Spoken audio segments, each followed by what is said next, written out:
Yep. Inside, I want to kill myself. We are on an 0-7 run over the last 2 days. After tonight was just complete bullshit. So that's how I'm going to start off this show. Horrible Sunday, 1-5. I don't even know what to tell you about that. I just don't want to do this anymore. I have never seen anything like this, man. With the slump continuing, 2 straight losses, not a good day at all. 0-4.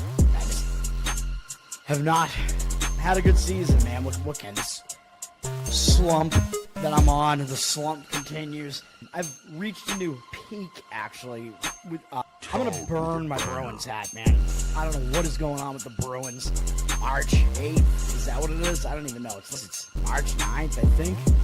Who even knows, man? I don't know what day it is anymore. I don't even know what day it is anymore, man. Back with you after the worst day that I could possibly have. Back with you, as I always am. Until I die, at least. 0-2 yesterday, and yesterday did not go well for me. 0-5. The worst month that I've ever had in my 18 years doing this. I don't know what to even tell you about this anymore. Broke the slump yesterday as the slump discontinues. The slump continues. Somebody fucking kill me, please. I don't even know what I should do at this point other than potentially end it all.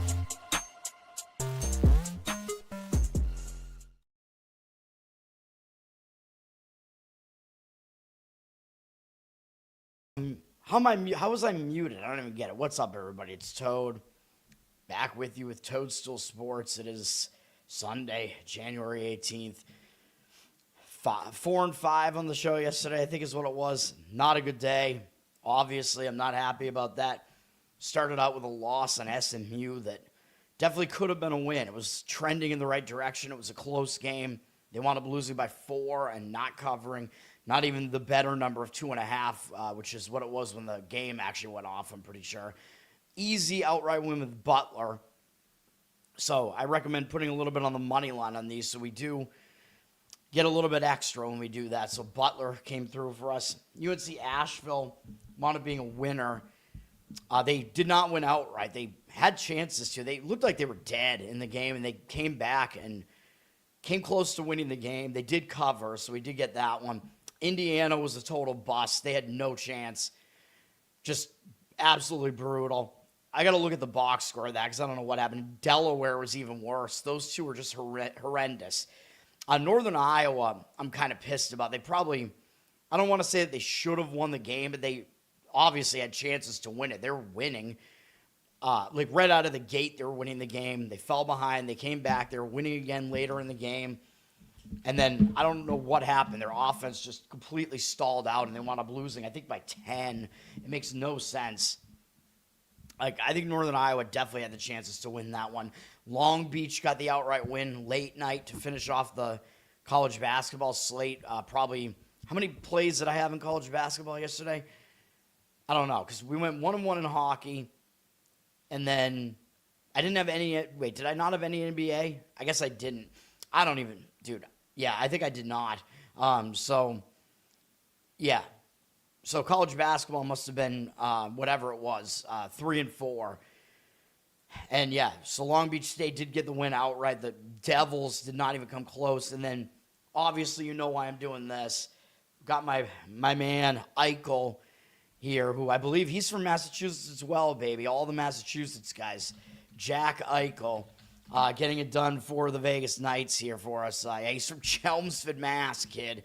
There you go. So we got it done with the Vegas Knights on that one, even though they were losing 1-0, almost an entire period into the game. They won 7-2. So okay, I think they scored 7 goals in a row in the game and won. So no sweat. We'll move on to today. Kyle, what's up? Thanks for hanging out. Yeah, I had 7. Yeah. 7 college basketball, right? And 2 hockey. Yeah, that's what I did yesterday. Kind of want to forget about it. And then, the NFL games were, well, one of them was interesting. Denver, I was correct about Denver, but it was not what I thought it would be. Buffalo really lost that game on turnovers, man. Buffalo definitely outgained Denver in that game. They lost on turnovers, and that was why they lost the game. people are going to question people are questioning the call on the interception in overtime because Buffalo had the ball first in overtime. Josh Allen threw an interception. Looked like his receiver sort of caught the pass, but then he got like in a war with the defender as he was catching it, and the defender came away with the ball. But yeah, by rule, that is actually an interception. So and I think the receiver like came down like in the process of catching the ball as well, if I remember how it played out. But you need to complete the process of making the catch. So I think it was actually an interception. Because it was like both players kind of caught it at the same time. The receiver needs to finish the catch, but the defender came away with the ball. So I think it was a correct call, even though it looked really weird. And then people are obviously complaining about the pass interference calls, but they're complaining about the wrong one. If you watch the end of that game, there were 2 pass interference calls in overtime on Buffalo. The first one was the questionable one, which I think both of them might have been on third down plays too. The first one, which extended the drive, although of course Denver would have probably run another play after that anyway. But that first one was a little bit more questionable. There wasn't that much contact there. The one that everybody's complaining about, the defender like mauled the receiver. Like that was clearly interference. I don't know what people are complaining about on that one. The one that set up Denver really close to the goal line. So that was a correct call. Yeah, and then crazy enough, so Denver wins the game. Everybody's going crazy. Then, like 20 minutes later, the reports start coming out. Bo Nix broke his ankle and is done for the season. I'm like, what are you talking about? Like, we just saw him win the game. I guess he broke his ankle on a run play, but then he ran 2 more plays after that. He ran, he ran I think he ran 3 more plays, actually, because I think that was before the pass with the pass interference call. And then he had a kneel down after that as well. Although, of course, you can kneel down, I guess, if you have a broken ankle. But he had I think he had a completed pass on the broken ankle as well, if I'm not mistaken. Because it happened on that run play where I think it was his right ankle. His right ankle kind of planted weird. I don't know. I watched a video about it. I forget the guy's name. There's some sports doctor who has a YouTube video, and he breaks down all the sports injuries. So he was breaking that one down and trying to figure out what happened, like where it happened. Tyson, what's up, man? Thanks for hanging out. So Bo Nix is out, which is insane. And now Denver is going to be an underdog at home in the AFC Championship to either the Patriots or the Texans. If you guys want to go after Mike here, feel free. Mike, you're a bald fuck. Like, dude, like, do you have any right, like, making fun of anybody when you look the way that you do? You're coming onto my stream and talking this way. I'm giving out gold over here, baby. Not just the Golden Knights. I'm going to give out some gold today, too. We're going to win some fucking money here today. Septum piercing is it's the indicator of a leftist pig. That woman is a dried up hag. She's fucking ugly. She's obviously coping with the fact that she's like in her 40s, childless, lives a sad life. She's basically Chelsea Handler. Like, I don't know why anybody would praise these people. It's all fucking cope. Oh, look at how great my life is. I live alone and I can be a whore. Yeah, okay, great. It's because, these people are clearly unhappy with their lives. It's ridiculous. All right, we're getting into college basketball here. I do have one college basketball play, and it is the worst game on the board that I actually am interested in. The rest of these games are whatever. We have a lot of American action today on ESPNU. Well, it starts out on ESPNU. Actually, the first game is actually pretty good at noon. FAU at Temple. Both of these teams are near the top of the conference right now. FAU was on a nice little run here. They just beat UAB, Memphis, Wichita. Now they're on a 3-game win streak, although they have to go on the road here. But I expect both teams are going to show up in this game, so it kind of becomes a more numbers-based handicap, really. Temple did just lose a long win streak, though, so I guess there is that situation coming into play where when you have a team that hadn't lost for a long time and they hadn't even lost in conference yet, although look at who they played in conference so far, right? Charlotte, UTSA, and ECU, East Carolina. They had a really easy conference schedule. So Temple might not be as good as their record looks right now. And then they did just lose to Memphis on the road. A close game, a tough game, and Memphis is still, they're still Memphis. Like, their record doesn't look that good. They had a tough out-of-conference schedule. They'll be in the mix in the American Conference, though. So, all that being said, I think I would probably lean towards Florida Atlantic in this game. They did already go up from a 1.5 favorite to a 3-point favorite on the road, which, just looking at the team's records, it looks a little crazy to see them as a favorite on the road like this. But the odds makers are pretty much telling you what you need to know, although 56% of the tickets, 91% of the cash coming back on the Temple side, on the Owls. But I would agree with the initial move on that one, even though it looks like there's a lot of money take back on Temple there. I think Temple, we just don't really know who they are, man. They just haven't played a difficult schedule since conference play has started, and I think they might be hung over from that first conference loss. So I would prefer FAU in that game. All right, Big Ten Network, Penn State and Maryland. Here's your great Big Ten matchup of the day, Penn State and Maryland. Oh, God. Big Ten Network at noon. Both these teams near the bottom of the conference. They both have no conference wins so far. Penn State, I mean, has been more competitive. Like, I think there's no argument about that, really. They played to within 4 of Michigan State. They played to within 2 of Michigan, within 8 of Illinois, within 8 of Purdue on the road. So they've been playing pretty well. They had a bad game after that Purdue game, but what can you expect when you play Purdue almost to the wire? You're going to come up flat in the next game. They kind of did. They lost by double digits at home to UCLA. Could be maybe a better spot for Penn State. Now, just get through all that. You had your flat spot. Now go out on the road. Try to win a game here. Might be a little bit more difficult of a spot for Maryland because they're actually traveling back from the Pacific Coast, although they didn't exactly do well out there. But they did, I was going to say they played better against UCLA pretty much just because they played on the road against them. And then they lost again to USC. This Maryland team, they might legitimately be the worst team in the entire conference. I think Penn State is probably better than they are. I'd probably prefer Penn State in this game. Both teams are going to be hungry for a win, but Maryland having to travel back cross-country. Penn State coming off an explainable flat spot. Penn State, they've been better in Big Ten play than Maryland has, just based on what their losses look like.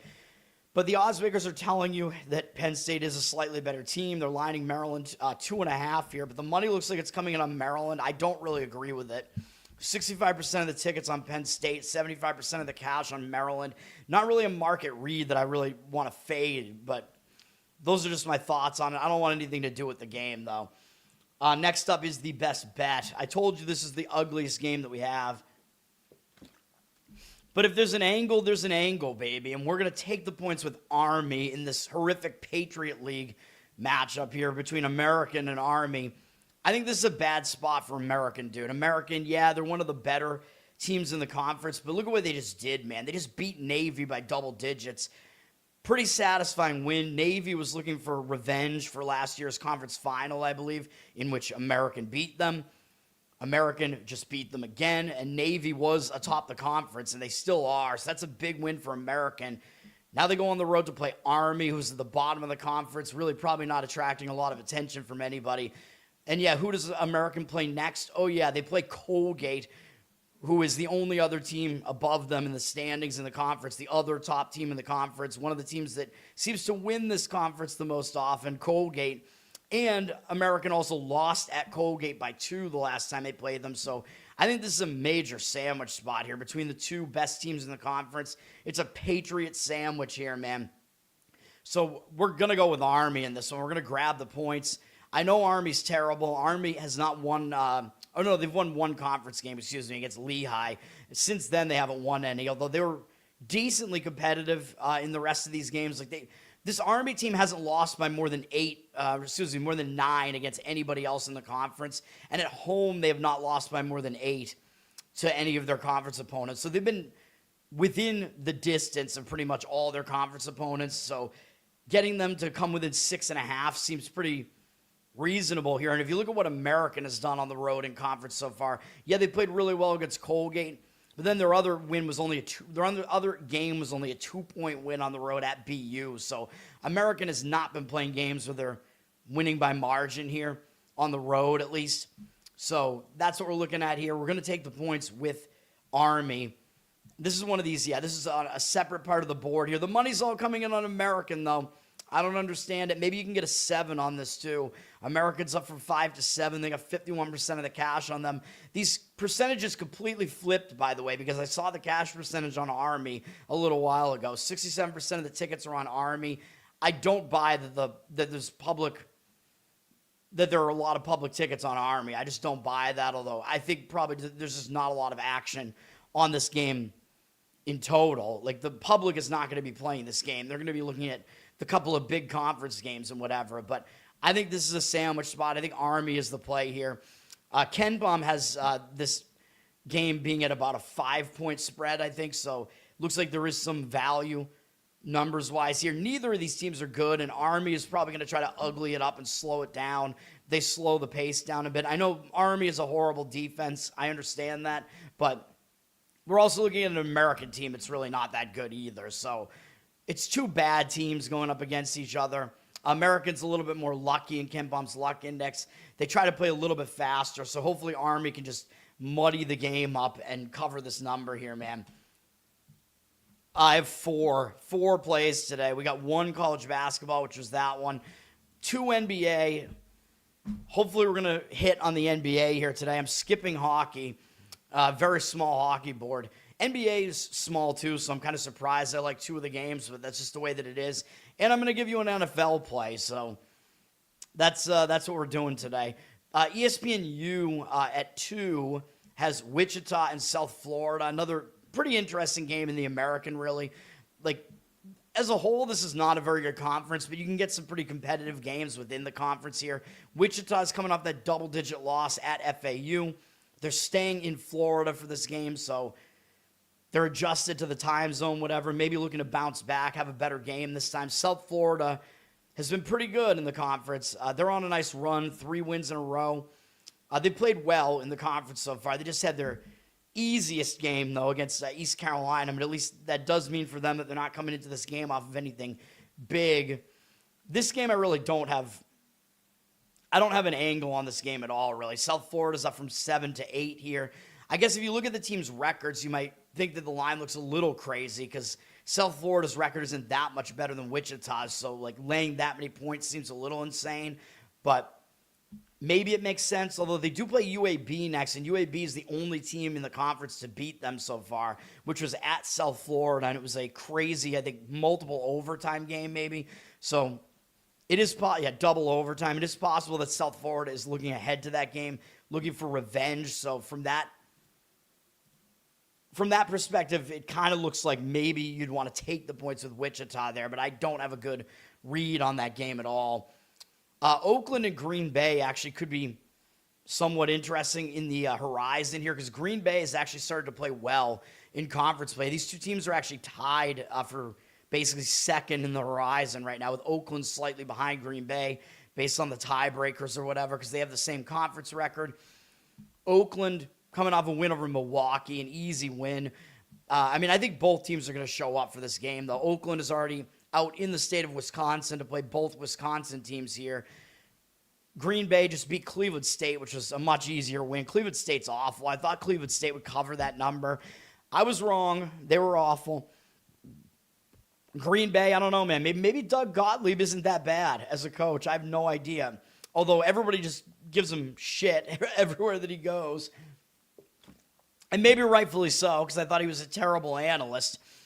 Green Bay, I just don't even know what to think about this game, to be honest. Both teams are probably going to show up for it.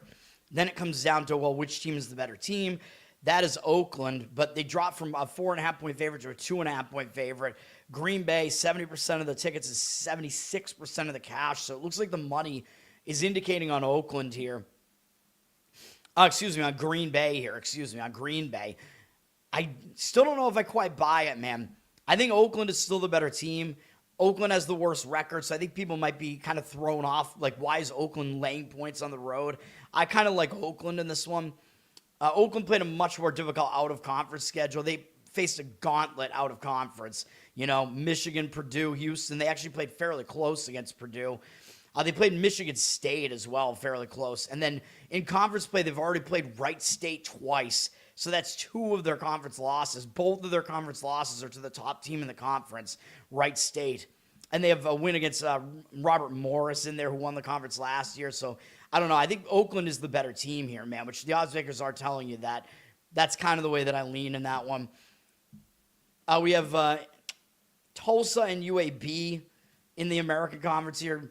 Tulsa just beat Charlotte. Charlotte, I think, was kind of a false, 3-1 conference record. Charlotte just hadn't faced anybody that good, I don't think.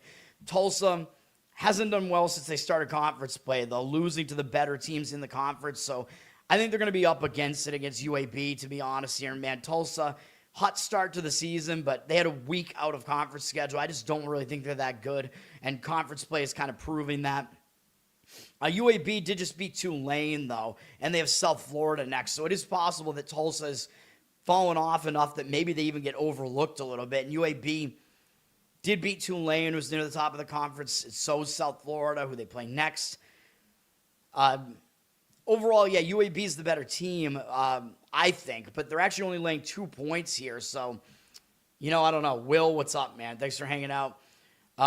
Rooting for the Patriots today. I have mixed feelings on that. I'm not wearing any of my Patriots jerseys right now, although I'm not like a full-blown Patriots fan again at this point, although I like Drake May, I like Vrabel. I was a Belichick-Brady hater, hated the Patriots throughout that era, but I loved the Patriots before that with Parcells, Bledsoe, Curtis Martin.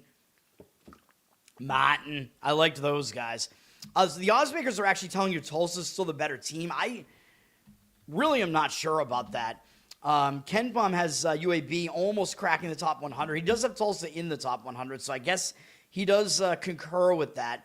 Although I've been more impressed with what UAB has done in the conference play so far. They face a more difficult conference schedule, so I don't know, man.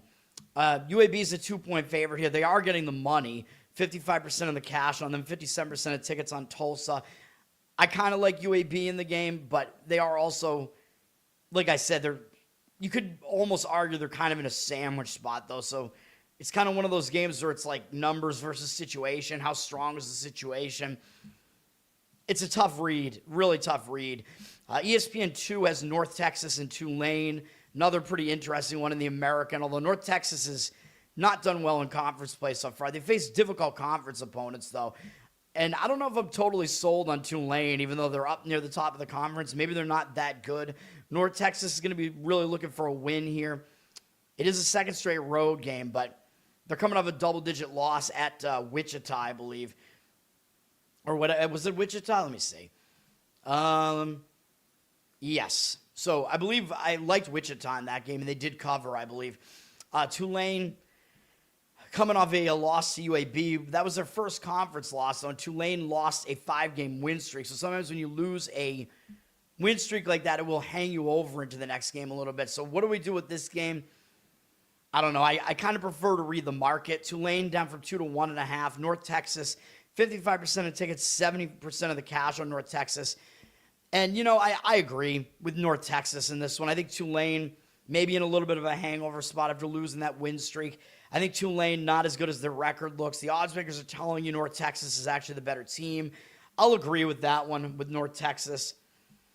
Saab, what's up, man?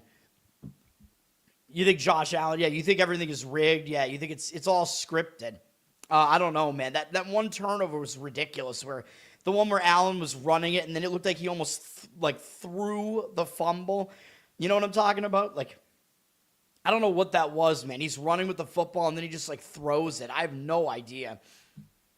You're from Acton, Mass. Have I actually been to Acton? I've been to most. Well, I don't want to say most towns. I haven't been to a lot of the western Mass towns, but have I been to Acton? Maybe. If I have, I was just, passing through on the way somewhere else. That's up near Lowell, right? Let me see. Have I been to Acton?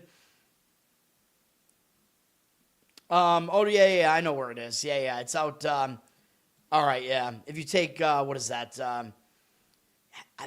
If I've been there, I haven't stayed very long. It would only have been passing through there. It's not a place that I've been to often, let's say, at the very least, though. So yeah, that's Acton's, yeah, what are they even considered to be? They're northwest of Boston, so I don't even know what they're considered to be. They're not North Shore. I think the whole shore thing is stupid, though. Oh, yeah, I'm from the North Shore. I'm from the South Shore. Oh, yeah, but you're like 30 miles inland, man. What are you talking about? Like, I'm actually from the South Shore. I'm from the coast, man. Possibly on Route 2. I don't know. I mean, I haven't been that. I've been, yeah, like, I don't know. Like, that area of the state, I'm not there very often. Let's just say that. And yeah, if I was, it was going somewhere else. I knew some guys that lived like kind of around that area that, you know, like friends from college and whatever. And I was kind of going into that area. Not that far from where I went to college either. So in Worcester. So, you know, all right. ESPNU has, I don't know why they have this game on ESPNU, man. I'm just talking about the TV games. UTSA and Memphis. Why is this game on ESPNU? This is one of the worst games of the day. I have no clue why it's one of the TV games. UTSA is awful. They're one of the remaining winless teams in conference in the American. Yeah, sure, they're going to try to get up for this game against Memphis. They're not going to win. Will Memphis cover is really the question. Maybe not. I mean, Memphis did just beat Temple. That was a nice win for Memphis. They got Tulsa on deck, which is a bigger game. So, yeah, I'd probably make the argument to fade Memphis on the line here. They're a 21-point favorite, down from 21.5, so they're a massive favorite. Obviously, I don't think they're going to lose the game. 75% of the tickets, 63% of the cash on them. So it looks like the money is coming in on the UTSA side. I mean, I'd agree with it, but I would say play that at your own peril. The ESPN game, or potential peril, the ESPN game, although the money seems to agree with it, so there you go. The ESPN game at 6:30 p.m. is Arizona State at Houston, who's number 7 in the country, the only ranked team in action today. Now, I said I wanted to fade Arizona State here. I kind of want to. I mean, this isn't on my card, but if I was going to add another play, I would lay it with Houston. You know me and not wanting to lay points with Houston, just because of their style, although they do dominate a lot of these teams. Arizona State just had a huge game against Arizona, man. I mean, this is their big rivalry game. You know that they step it up for a game against Arizona, and they really did. They had chances to maybe even win the game. Arizona was holding on to basically a slim lead for most of the game. It was actually back and forth for a while. Arizona did have a double-digit lead late, and Arizona State still came back from that, pulled back to within one possession late in the game. And they maybe had some chances, man, to do something in that game. It fell just short as 20-something point underdogs. And you know, when a team has a massive game like that, especially when it's your biggest rival, your in-state big brother, and you take them to the limit like that as a huge underdog, you're going to be flat in the next game, man, more often than not. They're playing a third road game in 4 days, too. This is a horrible spot for Arizona State. Houston coming in off of just destroying West Virginia, although maybe you have to worry that Houston does have a little bit of a look ahead to Texas Tech, who is the team that gave them the most problems so far in conference. Texas Tech played them really close, and Texas Tech, I believe, was one of the only teams in conference to beat Houston last year. So that is a big game for Houston coming up on deck. So that's one of my hesitations I have with this. Also, I still just, even though Houston they just wrecked West Virginia, I worry about laying 17.5 with Houston here, man. But that is the number. If you force me to give you a lean on this, I would lay it with Houston. But 17.5, little bit high for my liking. And Houston, we know they play slow. They focus on defense. They play ugly. It might be a game where it's just get in, get out for Houston. I would like it better if Houston was coming off like a close call, but they're not. They're coming off a massive blowout. So I'm staying off of it. Total's down to 144, so it's expected to be a low-scoring game, as is the case usually with Houston. But I would lean to Houston. You go to Worcester State right now. Whoa. I'm familiar with Worcester State because we had, as I mentioned on the show before, when I was an intramural basketball player/coach, we had 3 players on our team from Worcester State, even though that was not my school, and we were not allowed to have players not from my school playing in the league. And we got penalized by the league for it eventually, only because somebody on one of our opponents ratted because we had this big game where some tempers were flaring against this other team, where basically that team hated us because this one guy on our team, whose name was actually Jimmy, by the way, Jimmy, I'm pretty sure it was Jimmy. Jimmy's girlfriend, I'm pretty sure, was the ex of... Oh, no, it wasn't Jimmy. My mistake. It was not Jimmy. We had a guy, Jimmy, on our team. It was not him. It was one of the Worcester State guys. Yeah, this is why it happened. One of our Worcester State guys, his girlfriend was the ex of one of the dudes on the other team, and we beat them, and they decided to go to the league and rat us out, basically. So then the league, they penalized us by telling us that we had to replay that team, so that result didn't count. I think we won it by like 6 or something. And that we could not use the Worcester State players anymore.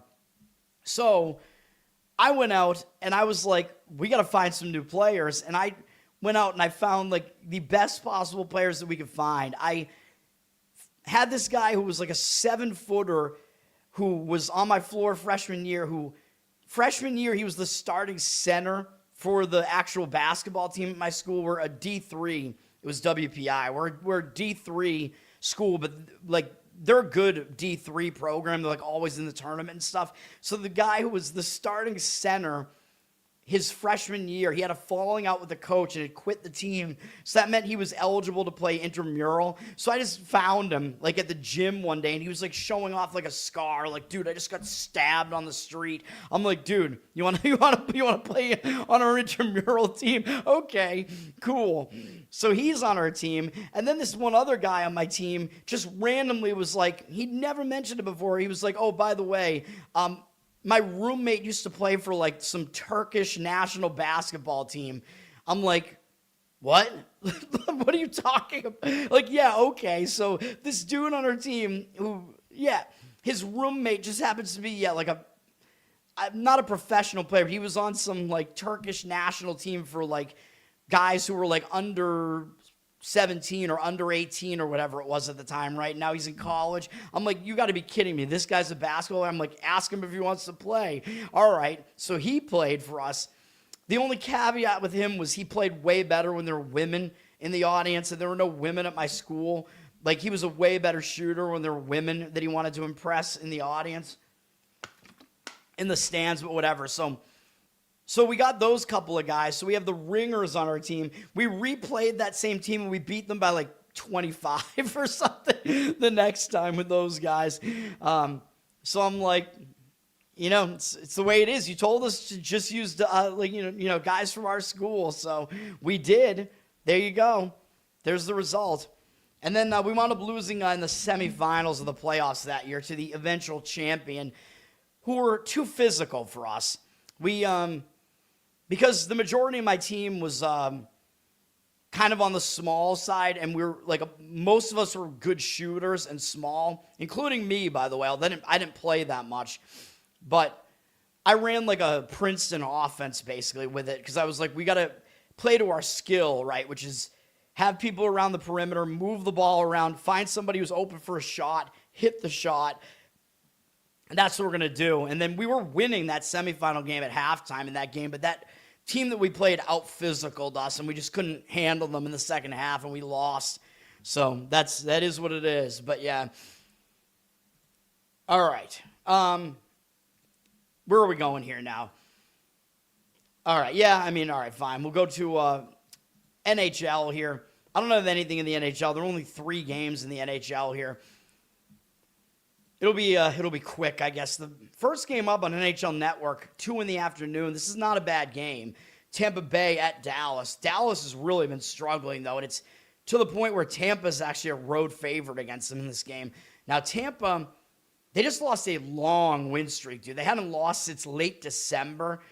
Back in 25, they had won whatever this is, 11 games in a row, and they finally lost. An ugly loss, kind of, just because it was to St. Louis. It was in a shootout. But now that Tampa lost, that could hang them over, man. I talk about this. When a team loses a win streak like this, sometimes it will hang them over into the next game, although I don't think they're going to overlook Dallas, really, but that does worry me that Tampa just lost a really long win streak. Now, for Dallas, I think the spot might be worse, even though I don't think either team should overlook their opponent in this game. Dallas is returning home from a long road trip. They've been on the road since January 6th. That's pretty ugly, too, man. They went out to the East Coast. They actually went to the East Coast and then to the West Coast. So they had a cross-country trip in the middle of their road trip. Then they had to play in elevation in Utah, and now they're back home. That is a brutal run of games, man. Brutal stretch. Although Dallas had actually started losing prior to that road trip. They were in a pretty bad rut prior to that, but the road trip I don't think really helped. Now they're returning from the road. Yeah, they got a couple of days off, but I always talk about this. When a team returns home from a road trip, they can be distracted. They have to get back to home life, whatever. It can be a distraction. With a couple of days off, sometimes it doesn't help you either. Sometimes it just has you more settled in at home, and it becomes more of a problem. Although the one good thing, I guess, is that the couple of days off should help them break that losing momentum that they had going into those couple of days off. But the money is coming in on Tampa for what it's worth here. Tampa up from -104 to -126 on the money line. 62% of the tickets, 89% of the cash on them. I'm not really going to disagree with it because you know me, these return home spots are really, really like the most negative situation that you can find, which is why I love fading teams in those spots. So I'll probably agree with Tampa in that one. It also seems pretty wild to see them as a road favorite against a good team like Dallas. But yeah, I mean, maybe it's recency bias though, because Tampa's been way hotter than Dallas. I don't want anything to do with the game really, but I'll agree with the market on that one. We have Ottawa at Detroit. Ottawa, I believe, just beat Montreal. So they're coming up. Oh, no, they lost to Montreal. What am I saying? Actually, Ottawa should have won this game, debatably. They lost in overtime yesterday to Montreal. That was a tough loss, dude. Montreal, decent team. Ottawa and Montreal don't really like each other because they're close proximity-wise. I believe Ottawa was winning that game like 5-3 with less than 10 minutes to go in the game, and they wound up losing the game. That's pretty brutal, man. They gave up a tying goal in the final couple minutes of the game, lost in overtime. Now they have to go to Detroit with no time off. And yeah, they're starting a road trip. And starting a road trip can be a positive because you want to get the road trip off on the right foot. But when you're on a back-to-back after a brutal loss like that and having to travel, that's difficult. Detroit is staying at home. And Detroit just beat San Jose 2 days ago at home. So they're definitely in a better rest spot because they had 2 days of rest prior to that too. So they're in the better rest spot for sure. The money is coming in on Ottawa, and I don't really agree. Detroit's a -135 favorite. 79% of the tickets are on them, which kind of makes sense that Detroit would be public as a team with a better record. But 55% of the cash on Ottawa doesn't make any sense to me, man. I would kind of prefer Detroit in that game, but I'm not doing anything with it. Saab, yes. MLK Day. Yeah, the Hawks, I guess, always have to play because it's MLK, Atlanta. Yep, the Celtics destroyed the Hawks yesterday. I don't know. Oh, yes, that's right. The Hawks were in the return home. That's right. They were in a return home spot yesterday. We're correct. Terrible spot for the Hawks yesterday. I just wasn't sure about the spot for the Celtics yesterday either, so I stayed off of it. Correct. So the Hawks should be in a more positive spot after that. You're correct about that. Have to see who they're playing, though. But MLK Day, there's going to be a lot of, college basketball and NBA all throughout the day. So I gotta look and see how many games there are. I'll probably still do just a morning show for it, but I don't know, man. Might be a lot. And I'll go into Boston and celebrate at the MLK statue that's his arms and his wife's arms, although it looks like a boner. Or not a boner, more of a floppy penis. It's one of the worst statues ever, man, or sculptures, whatever. St. Louis is at Edmonton, man. St. Louis just beat Tampa Bay, which I just pointed out. So they maybe could be in a letdown spot here, man. They just beat Carolina the game before that, too, in a shutout, and then beat Tampa Bay in a shootout. So St. Louis is not exactly in a great spot, although they are starting a road trip. They are playing Edmonton, so it should still be a focus spot for them. But St. Louis coming off 2 huge wins, man. It's like, can they really keep that effort again 3 games in a row? I'm not so sure about that. Edmonton coming into this game, they just beat Vancouver yesterday 6-0. Now, it was an easy win, so they probably didn't have to put in that much effort, but they are playing a third game in 4 days, and they did travel to Vancouver for that game, and now they're traveling back for a St. Louis team that really might not gain much of your attention, and they do play the Devils next. So, I don't know. To me, I think the spot is a little bit worse for St. Louis, though. Edmonton's minus 165 here, but they're public, of course. 94% of the tickets are on them. 98% of the cash. I don't know which way I would want to go with this one, man. Slight lean for me to Edmonton, but I really don't like it. I don't like these hockey games today, man. I prefer the NBA board today. 9 to 10 NBA games, 8 NHL games. There is, of course, the college football championship tomorrow. And this college basketball is what I'm worried about. Like, how much college basketball is there tomorrow?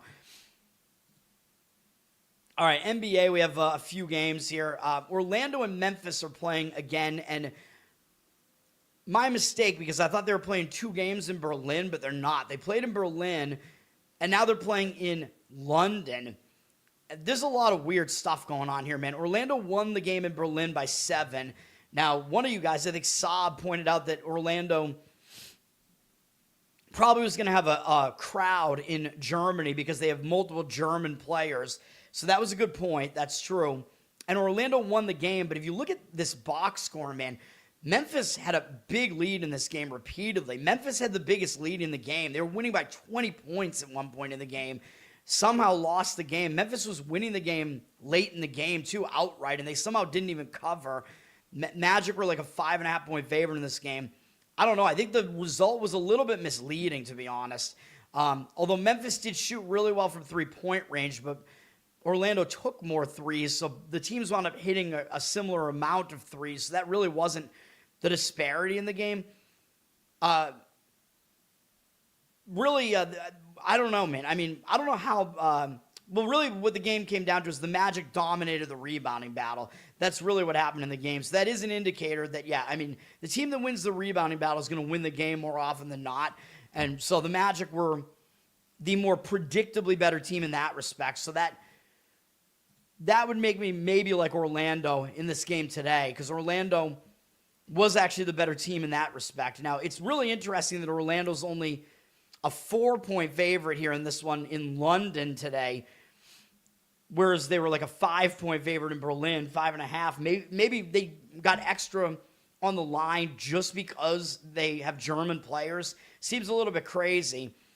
But has the line adjusted too much? I think maybe it has. Like, there's still 2 neutral site games, really. So why would you go from a 5.5-point favorite to a 4-point favorite? So, and because the Magic dominated the rebounding battle, and, you know, I mean, I kind of want to lean to the Magic in this game. It's not a play for me, but 52% of the tickets and 74% of the cash are on the Magic.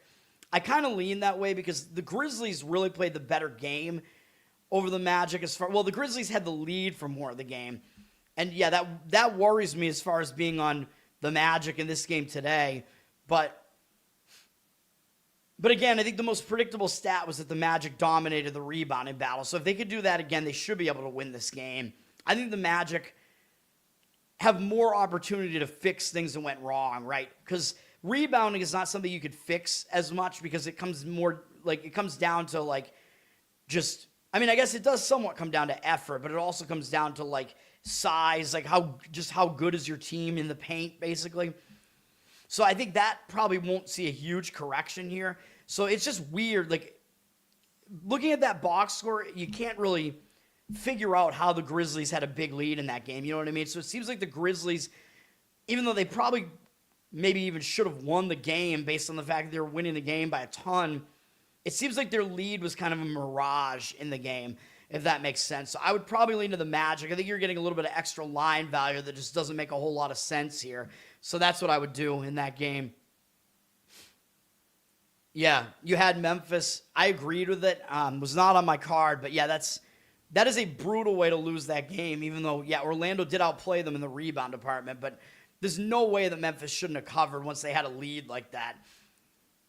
Next game up is going to be one of my plays. Let's go to the best bets. We were going to be on the New Orleans Pelicans, and we did have them against Houston in New Orleans not that long ago, and we got an outright win on it with the Pelicans.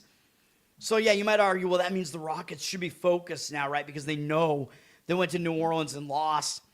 Okay, but I'm going to show you the spot that the Rockets are in, and I'm going to say that I don't think that's going to be the case.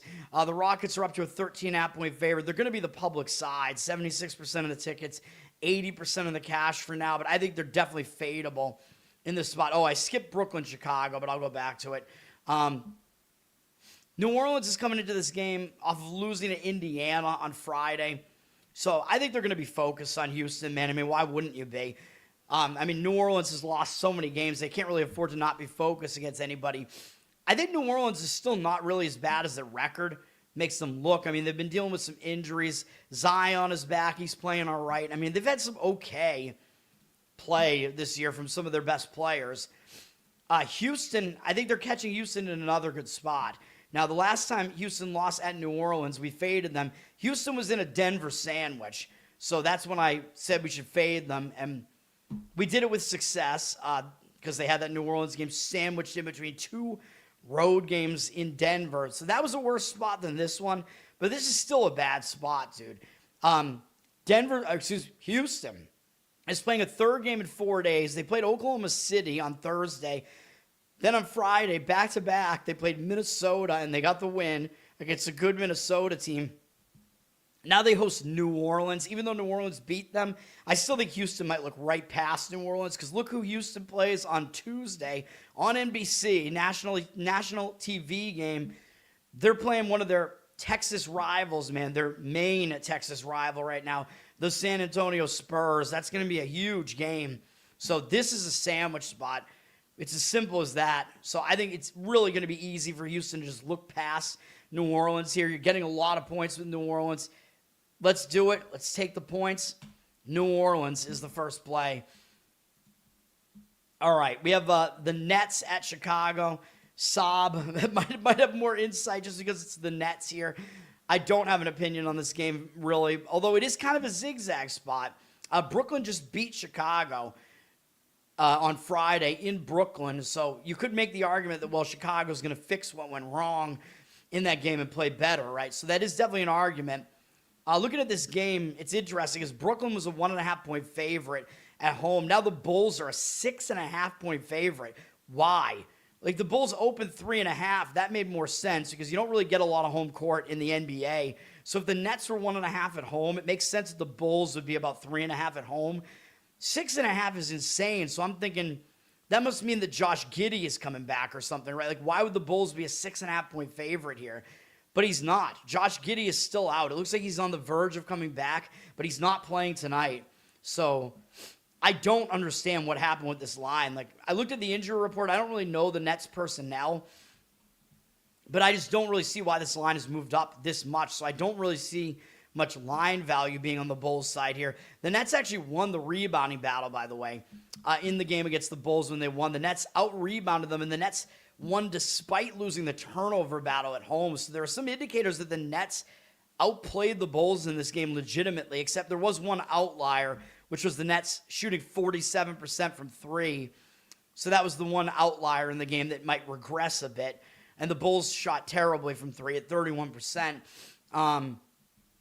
But what's not an outlier is the Bulls allow a lot of three-pointers. They don't defend the three well. So not that the Nets are going to shoot 47% again from three, but the Nets still might hit a lot of three-pointers again because the Bulls allow a lot. And the Nets did have more possessions in the game, so I just don't know if I could see it with the Bulls here, man. Up to a 6.5-point favorite. They have 82% of the tickets, 90% of the cash on them. I don't know, man. I'd probably lean towards taking the points with the Nets, to be honest. I just don't understand why the line is that high. And a lot of it does have to you've got to play the number. Like I play the situation first and foremost, and then the number, although of course you can't completely ignore the number, although I kind of rely on the books, assuming that the books are not going to have a number that's way off. But in this case, I'm not going to say it's way off, but I just don't understand why the line is as high as it is. So I think there's no value in the line on the Bulls there. Jeff, what's up, man? You like Brooklyn in this game as well? I don't have a strong opinion on it. Well, the Nets wouldn't be bouncing back. The Nets won the first game. So I'm saying actually fade the Zigzag in this game. I'm saying the Nets, you don't even need the Nets to win this time, though, but the Nets won the first game. You have a lean on Brooklyn. JC, what's up, man? Look for them to cover again. Yes, correct. All right, we have Charlotte at Denver. Very, very crazy seeing Denver being only a 1.5-point favorite at Charlotte. Hosting Charlotte. I mean, I know Jokic is out, but really? You're going to tell me that Denver, even without Jokic, you're telling me that team is actually worse than the Charlotte Hornets? I just don't see it, man. I don't think so. Although, you got to think the public is going to be on Denver because of it. Charlotte did just get wiped out by Golden State, but that was very expected because Charlotte had upset the Lakers on Thursday on the road. Big win, even though the Lakers are injury decimated right now. Charlotte got smoked by Golden State after that yesterday, and now they have to go to Elevation. Now, they're still on a back-to-back, though, so pretty difficult. 3 games in 4 days, all in different cities. That's not easy to do. Ideally, they'll show up, right, for a game against Denver, but the spot to me doesn't look that great. Denver played yesterday, too, but they had a lackluster game where they barely got by Washington at home yesterday. Denver staying at home, had multiple days off prior to that game. They do have the Lakers next on NBC on Tuesday, so it's a look-ahead spot potentially for Denver here. But other than that, I think the spot sets up better for Denver in this game. I just don't understand it. The money is coming in on the Hornets. Denver down from 3-1. 59% of the tickets are on Denver. 54% of the cash on the Hornets. I just can't see taking the Hornets in this game, man. I really can't. I know it's one of those lines that looks really misleading, looks really easy to play the Nuggets, but I probably would have to lean to the Nuggets here, man. Both teams played yesterday. The Nuggets, I still think the Nuggets are the better team even without Jokic. I just don't get it. And they're staying at home, and they had debatably a worse game yesterday because they just didn't play that well, and staying at home. So, why are they pricing Charlotte that way? I'm staying away, but I don't want to be on Charlotte in that game. I do not. Bounce back spots in college. On the bigger name teams than 0-3 yesterday. No. I disagreed with Iowa State strongly in that one because Iowa State was in one of the spots that I love fading a team in a spot where they're undefeated deep into the season and then they lose a game. I think they absolutely tend to lose that game twice. So that's what I said with Iowa State. That's what I said with Vanderbilt. And I'm pretty sure they both lost yesterday, didn't they? So I was correct about both of those. That was not the obvious bounce back spot is a public myth. Like when a really good team is on this massive win streak and they lose a game, they actually tend to lose again in the next game. So I always look to fade that team. Oh yeah, fade it. Yeah, for sure. Yes, correct. Yes. The North Carolina one, I was I don't know. I had less of an opinion on the North Carolina one. And then actually, I kind of leaned towards North Carolina, I think, when I talked about that, because Cal had played Duke the previous game, so I didn't know how much energy Cal was going to have left there. And then Seton Hall, I went against Seton Hall. That was one of my plays yesterday with Butler, but it was because Seton Hall was in a sandwich spot.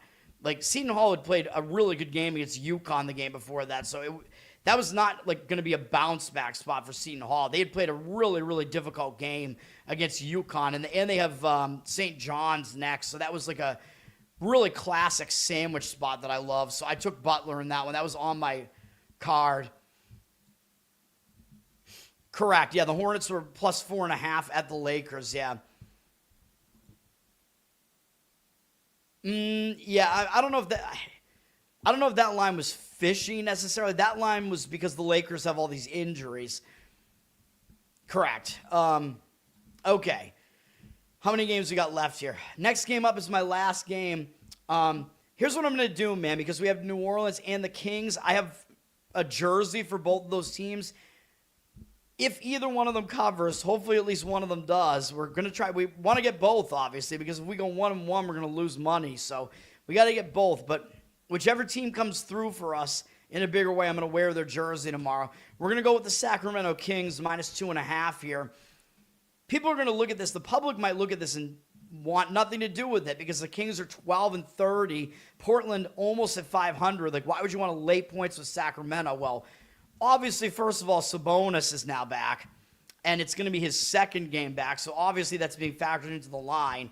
He's the Kings' best player. The Kings are at more full strength now than they have been in a long time because they have Levine. He's been back for a bit now, and Sabonis back after a 2-month absence.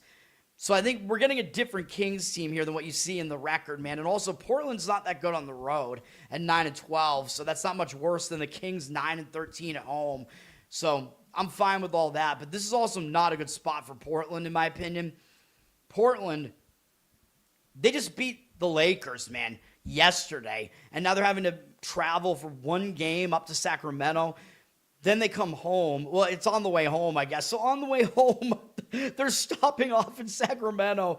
Then they come home and they play Miami, who I think might be a team that might gather more of their attention. I mean, Miami's at least above 500. Sacramento's an easy team to overlook. Probably even easier for Portland because Portland just beat Sacramento in a home-and-home series back on December 18th and 20th. Both games were close, though, and Sabonis did not play in either one of those games. But Portland did win both games, so they might overlook Sacramento for that reason, too. It does set up double revenge, if you want to call it that, for Sacramento. But again, I think the revenge aspect is really more that the team that won those games might overlook that opponent. The team that lost those games has adjustments to make. And again, I think we're looking at a sandwich spot for Portland here. For Sacramento, I think we're looking at a positive momentum spot here. As Sacramento, I know we faded them the other day and lost. Because, look, Sacramento had beaten Houston, the Lakers, and the Knicks all in a row, man. I had to fade them on Friday, and it was the reverse injured player spot with Sabonis coming back. So the line had to adjust for Sabonis coming back. Sacramento was 7.5. Sabonis actually didn't start. He actually came off the bench. He didn't do a whole lot. He didn't play like his full amount of minutes either. He played like 20-something minutes off the bench. So, again, I think it was the right move, again, because the line had to basically account for it like Sabonis was going to play his full complement of minutes, and he didn't. So I thought that it was absolutely a good play on Washington, and it just didn't pan out. But now that this is going to be Sabonis' second game back, and yeah, he might be back in the starting lineup now, I don't know. So there might still have to be like a chemistry shift, but usually that second game back, a team does do better than they did the first game with that player back, because now things have adjusted. You know, the market has already adjusted in that previous game. We're getting a reasonably cheap price, to be honest, on the Kings, where you basically pretty much just need them to win the game for the most part. So I like it. And I think they're going to show up again because they lost the last 2 times against Portland. So I just don't think they're going to overlook them in this spot. And they're staying at home, so the travel spot's better. And have momentum coming into this game on a win streak off an easy win in the last game. So I like it. We're going to be on the Kings in that one. Kings are rolling. I don't know how they did that. They won those 3 games in huge upsets without Sabonis. I don't know how they did that. Yeah. Screw everyone in this scenario? What do you mean? They're going to screw their backers? I don't know, man. I mean, the money looks like it is coming in on the Kings side. The number's gone up from 2 to basically it's teetering on 3, and I just don't see the percentages yet. So I don't know about that. I like the Kings. Dude, I just do this based on the situation. I like it for the Kings. Toronto is at the Lakers. Toronto just lost at home to the other LA team. Very strange. They're playing Clippers and then Lakers within a span of 3 days, but one of the 2 games is in Toronto and the other one's in LA. Very strange. Usually you're going to play both LA teams back-to-back like this when you're in LA for both of them. Or when when both LA teams are coming through your place, I guess. I don't know. But Toronto played the Clippers into overtime. They lost. Now they get to go out on the road. Usually you're going to be focused to start a road trip, though. So I do think it's a focus spot for Toronto to start the road trip. Now for the Lakers, they should be focused as well, man. I mean, they're playing some bad basketball. They've lost 5 of their last 6 games. They got blown out by Portland, but that was yesterday, and they're having to travel back home from Portland, and they have that NBC game against Denver on Tuesday. So I think the spot is still worse for the Lakers. It looks a little bit questionable here, man. And of course, we're still looking at an injured Laker team, although obviously that's factored into the line here. We got to see what the status of Luka is for the most part. He didn't play yesterday, so he has groin soreness. I don't know, man. So Luka did not play in the last game, but if he does play in this game, it's another one of those situations where maybe it's a reverse injured player theory spot where maybe the Lakers kind of feel a little bit, overconfident sort of that, oh, Luka's back, we can win this game more easily. But then again, they've been playing such bad basketball, they can't really afford to feel that way in any game. So I don't know, man. The initial move flipped the Raptors from a 1.5-point dog to a 1.5-point favorite. To me, that seems to indicate that Luka might not be playing, though. You would think that if he was playing, the Lakers would be a favorite, at least in this game. Seems very strange to me. 56% of the tickets and 73% of the cash on the Lakers. I don't know. I have a hard time reading this game, so obviously I'm staying away from that game. The market read is saying the Lakers.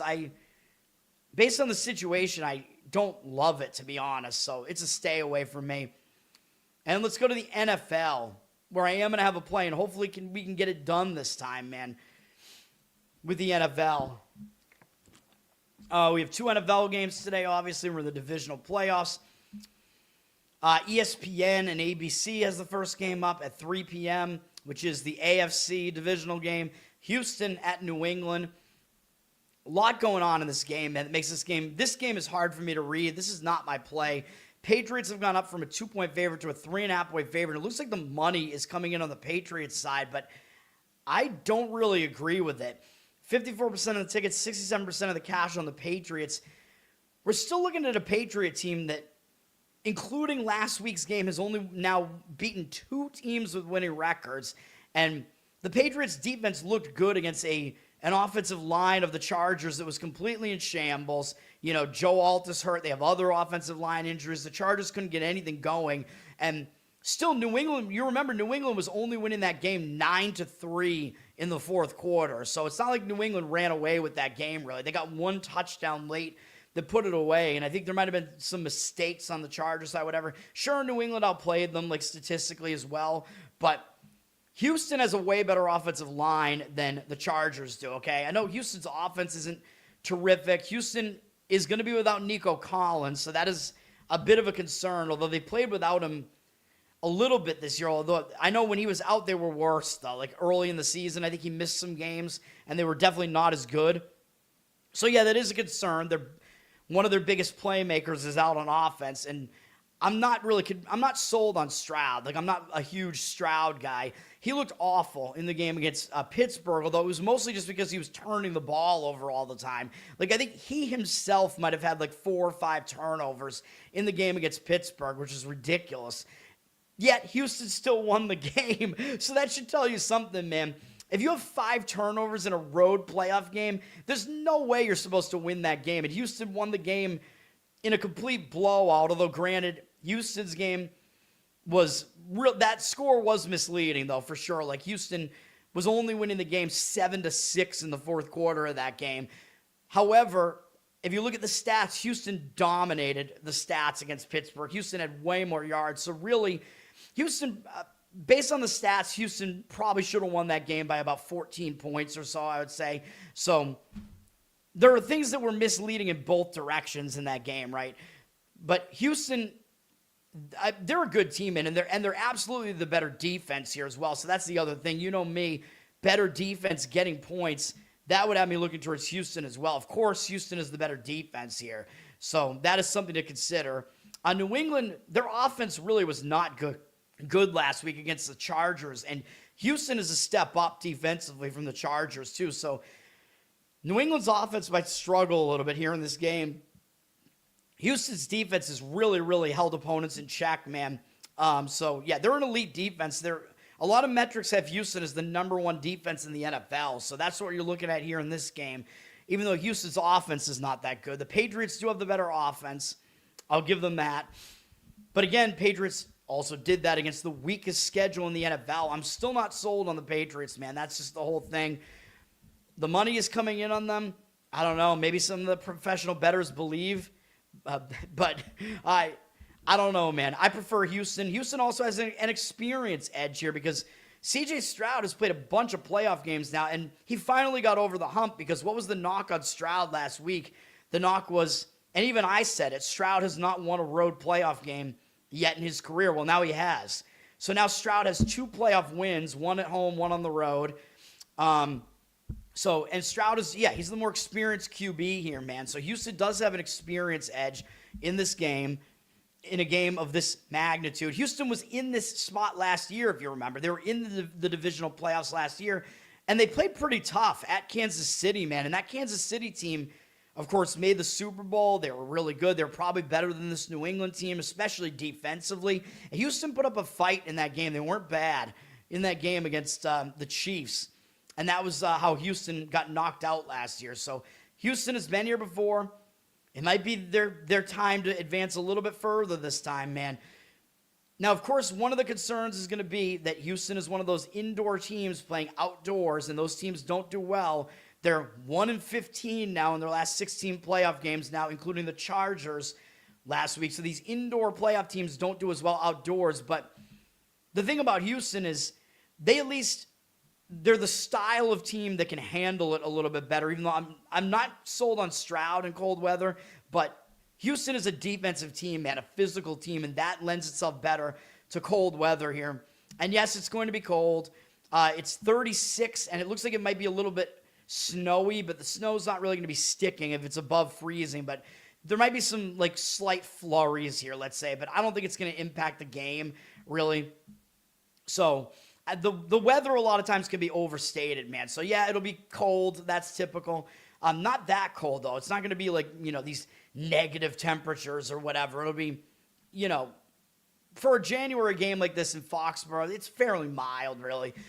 So I don't think that's that much of a problem, honestly, for Houston. And as far as the total is concerned, I think the reason why the total dropped from 42 to 40.5 was actually because of the weather report.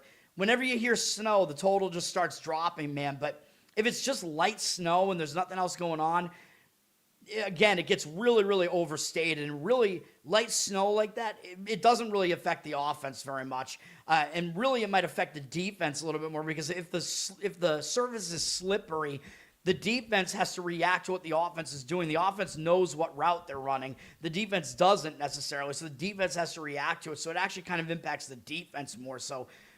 I actually think it's an overreaction. I actually think the over in this game, believe it or not, makes sense.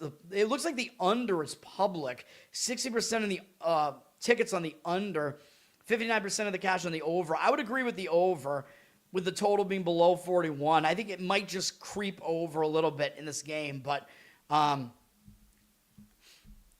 don't want to deal with it, though. And, of course, it is one of those games that does seem a little bit correlated, though. So even though I like the over and I lean towards the Texans plus the points, those things are kind of in conflict with each other, right? Because if the Texans' better defense is going to be covering, probably that's easier to do if it's a lower scoring game for them. So it's an interesting game. I can't get involved in it.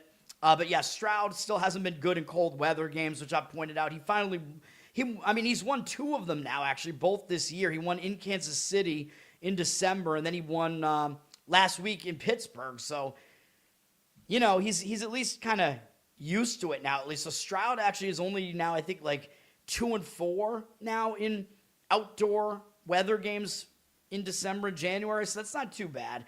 All things to consider in that game. However, you know what my play is going to be, man. We're going to lay it with the LA Rams in the NFC game, in the night game here. I'm sick of the fucking Bears. I'm sick of this fraud team. And people, they think it's bias. Oh, you must hate the Bears. No. The Bears have been pissing me off completely. But what I'm saying is, and all the professional bettors are going to agree with this sentiment, that the Bears are the most overrated team that we have ever seen in the NFL. They're the most fraudulent team in the NFL. looking at the analytics, it's ridiculous. They're like slightly outside of the top 10 offensively still, and defensively they're in the bottom 10. So, like, what the fuck are the Bears doing here? Obviously, they're an underdog at home here for a reason. The Rams are the better team. If you look at the power ratings, the guys that do power ratings, the Rams are the best team in football. The Rams actually have the number 1 offense, and they're a top 10 defense as well. So they're a pretty balanced team, although they're a little bit worse defensively, but they're still a better defense than the Bears. In fact, the Rams are a better offense and a better defense than the Bears. Rams are the better team on both sides of the ball.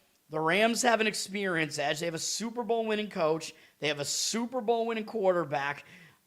They have a lot of advantages in this game, man. And I haven't even talked about the spot yet, which is really why I like this. Look at what happened last week, man. The Rams almost lost at Carolina, so everybody's going to knock the Rams for that. Like, oh, how could the Rams barely get by Carolina? Now you expect them to lay 4 against the Bears? So the public sentiment you would think would kind of be on the Bears here, although I know we see 52% of the tickets, 53% of the cash on the Rams, I know. But I like it when a team has an escape in the first round of the playoffs, man. A good team like the Rams, again, the power ratings-wise, actually the best team in the NFL. When they have a scare like that as a huge favorite in the first round of the playoffs, just because for whatever reason, they're not totally paying attention, they don't have their best game, they usually work on things and fix things, man, and come out with a lot of fire in the next game. So I like that for the Rams. Meanwhile, the Bears, they looked like they just won the Super Bowl after their win, man. And remember that game. I'm still pissed off about it. I gave you guys Green Bay. Green Bay had that game in hand, and Green Bay did everything they could to throw that game away for a second time at Chicago. That one even worse because Green Bay was winning 21-3 at halftime. Should have been 24-3, really, to be honest, because they didn't clock manage correctly. They were still up 21-9 in the fourth quarter. The Bears didn't even have a touchdown yet at that point. So the Bears should have lost to Green Bay, and they were losing by margin the whole game against Green Bay. The Rams are better than Green Bay. So it's ridiculous, man. So there's just so much stuff about that game where everybody's just looking at what happened in the fourth quarter of that game. And yeah, I know the Bears are really good in the second half, so if you want to play the Rams first half, I think that's fine as well because the Bears have been they've been way better in the second half than in the first half. So Rams, you can lay like 2.5 in the first half. I don't hate that either. That's fine as well. Maybe it's actually better, but I'm more of a full game guy, man, and I got to go with it. Because, the Bears, they were losing by margin for that entire game pretty much against Green Bay. I think the final score was fairly misleading. I think it was pretty much bullshit. I still don't think the Bears are like this. And you look at what the Bears did when they won that game. They were celebrating like they'd already won the Super Bowl. It was, Williams gets a playoff win, whatever. They beat their hated rival Green Bay. They were acting like they'd won the championship at that point, man. And that is not what you want to see from a team that has more playoff games to play. You know what I mean? They were acting like that was their Super Bowl. Whereas you didn't see the Rams doing that after they beat Carolina. I think the Rams were probably, Sean McVay was probably furious after that performance against Carolina, to be honest. So I think the Rams are going to show up with a lot more focus here. I think the Bears could be maybe even like just feeling too high on themselves after that win. I like the Rams here, man. And of course, people are going to be saying, everybody's talking about the cold. Oh, there's this thing going around. Matthew Stafford is 1-9 in cold weather. I don't even know where they're getting that stat from. Or 1-9 in snow games maybe is what it is. First of all, whatever stat that is, it of course includes Stafford being on Detroit. But think about what that means. First of all, when he was playing on Detroit, that means that he was playing in these stadiums. So he's familiar with these stadiums, Green Bay, Chicago, whatever. So he's done it before. But Detroit was a terrible team when Matthew Stafford was there. So that's part of the reason why they were losing those games. Like, Stafford's, yeah, he's a fine quarterback. He's good, but the team was pretty bad. If you remember that, for a lot of that stretch that he was on Detroit, that team was awful. So it was before Dan Campbell in those days and whatever. So you got to take that into account. But I saw other stats that were saying completely different things. Like I saw, Stafford actually in his last 6 games in 40-degree or less temperature, Stafford is actually like 3-3. And he actually has like a 16-4 touchdown to interception ratio in those games. So he's actually been fine in games like this. And one of them if you remember, was last year, the Rams had to go play in a snow game in the playoffs at the Eagles, and I believe I gave out the Eagles as a play in that game, and I think it might have pushed or it might have barely gotten through, but it was that was really dicey. The Rams played well in that game, dude, and that was against the Super Bowl champion Eagles last year. The Bears right now are not that Eagles team from last year, man. That Eagles team was really, really good defensively, and Stafford and the Rams played pretty well in that game, man. So I'm not that concerned here. They're facing an extremely weak Bears defense here. The Rams should be able to put up points here, even though, yes, I know it's going to be cold weather here, and it's a night game, so fuck the schedule makers for that, dude, to be honest. Although I know I'm one that I like the winter games. I like the night games. I think everybody's becoming pussified, getting away from it. Oh, and by the way, one other thing I should say is, guess who has fewer games worth of experience in cold weather games? Yeah, that would be Caleb Williams. Matthew Stafford has way more games under his belt that are in situations like this than Caleb Williams has. So I think that should kind of negate that too. All everybody's talking about is Stafford. He can't do it, whatever. And yeah, of course, the Rams do fall into that dome team playing outside of the playoffs. I know they've only won one game in the last 15, but I think this game is a massive outlier, man. Usually those teams are not a road favorite in these games, okay? Usually the home team is not the most fraudulent team ever in NFL history, okay? And they're usually not a team with a rookie quarterback that now has one game in cold weather basically under his belt. Well, a couple, I guess, this year, but whatever. And then what else is it going to – I forget what – oh, yeah, I'm looking at the weather here. Yeah, it's going to be 19. People were saying it was going to be snowing, but it looks like it isn't. So it looks like it's really just going to be cold. And, yes, it is going to be very cold. But, yeah, I still think the Rams are going to get it done, man.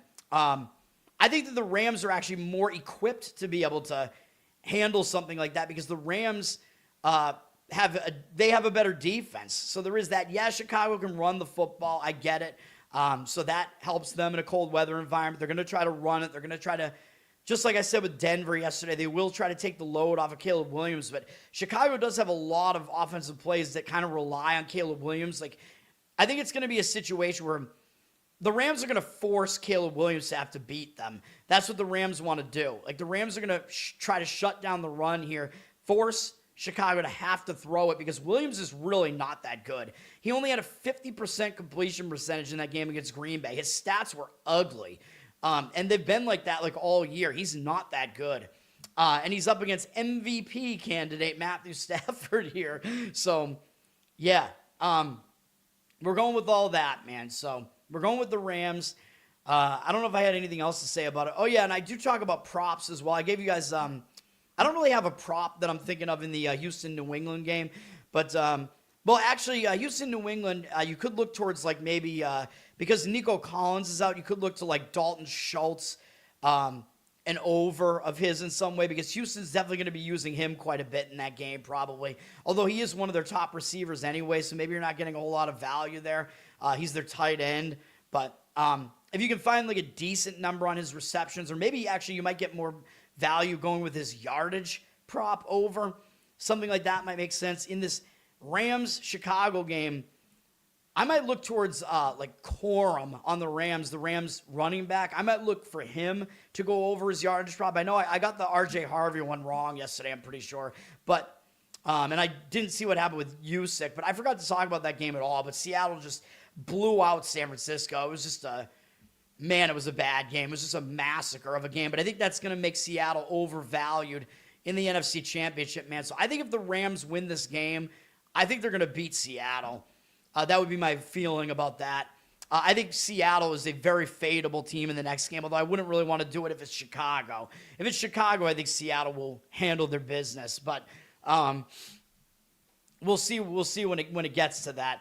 But yes, I think Corum on LA over his rushing total might make sense here because cold weather game, the Rams are probably going to try to establish the run. And if you think the Rams are going to be winning the game, which I do, I think they're going to be running the football. And Sean McVay is not – I don't think he's going to do what Matt LaFleur did, man. If the Rams have a lead like the Packers did, McVay is not going to blow the entire lead, okay? Don't make me eat my words on this, but McVay is a more trustworthy coach than Matt LaFleur.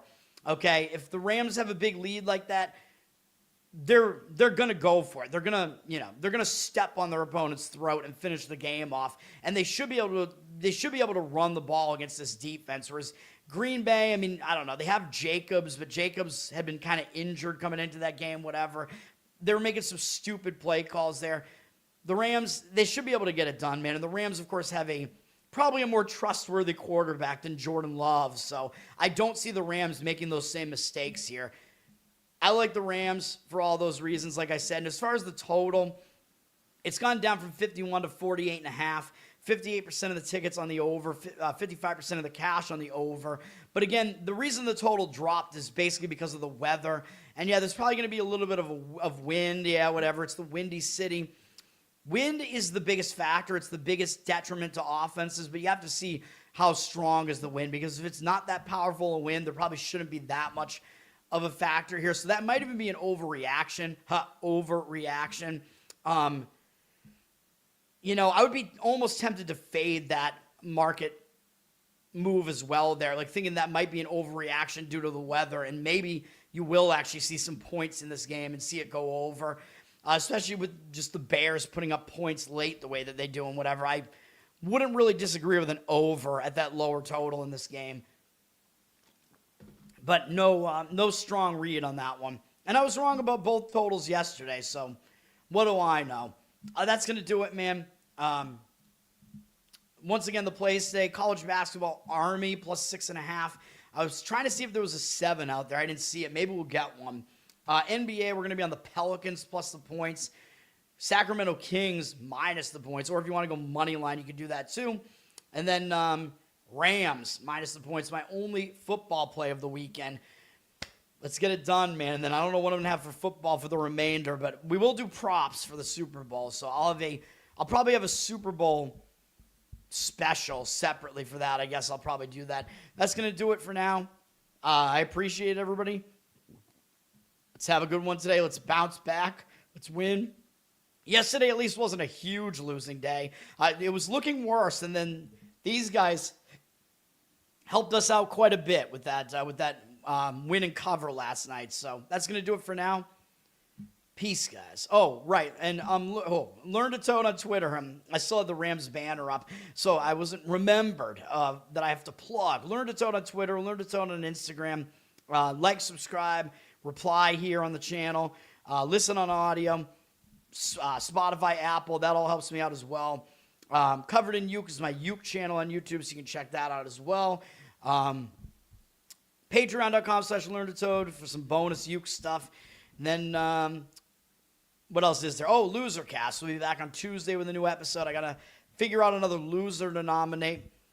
Charles has given me some suggestions. One of them I might actually use this week. I don't know. We'll see. That'll do it for now. And I'll be back, I guess, tomorrow morning probably, even though I'm worried that there might be a huge college basketball board for the holiday. But we'll see. That's going to do it for now. Peace.